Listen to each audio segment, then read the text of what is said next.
Partial fraction question ఇచ్చినాడు. ఇక్కడ చూడండి కొంచెం ట్విస్ట్ చేసినట్టు క్వశ్చన్. మనకి ఏబీ వాల్యూస్ అడుక్కోకుండా ఇక్కడ ఫ్యాక్టర్స్లో ఉన్న ఏ వాల్యూని ఫైండ్ అవుట్ చేయమన్నాడు. సో దీన్ని జాగ్రత్తగా మనం అబ్జర్వ్ చేస్తే ఇక్కడ చూడండి, ఇక మనకి ఫస్ట్ వాల్యూ ఇచ్చినాడు, అంటే ఏ వాల్యూ ఇచ్చినాడు, క్యాపిటల్ ఏ వాల్యూ ఇచ్చినాడు. సో క్యాపిటల్ ఏ వాల్యూ కావాలంటే మనం ఏం చేయాలి, ఈ టర్మ్ని కదా మనం ఫ్యాక్టర్ కింద తీసుకోవాల్సినది. అంటే x minus a is equal to 0, then x is equal to a. ఏని మనం ఎక్కడ సబ్స్టిట్యూట్ చేయాలా, ఇది వదిలేసి రిమైనింగ్ ప్లేసెస్లో, అంటే ఏ ప్లస్ 1 ఏ మైనస్ 3, అంటే a plus 1 by a minus 3 value ఎంత వస్తుంది మనకు, 2 రావాలా, అంతేనా. సో దీన్ని మనం మల్టిప్లై చేస్తే ఏమొస్తుంది మనకు, a plus 1 is equal to 2 into a 2a minus 6. Clear కదా.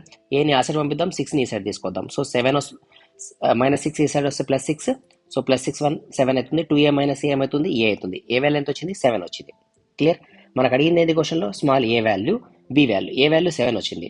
సో ఏ ప్లస్ 7 ఎక్కడ ఉంది, మనకు ఆప్షన్ నెంబర్ 2లో ఉంది. మరి బీని కనుక్కోవాల్సిన పని లేదు, ఎందుకంటే మనకు 7 ఎక్కడ లేదు కదా ఏ ప్లేసెస్లో. కాబట్టి option number 2 is the right answer.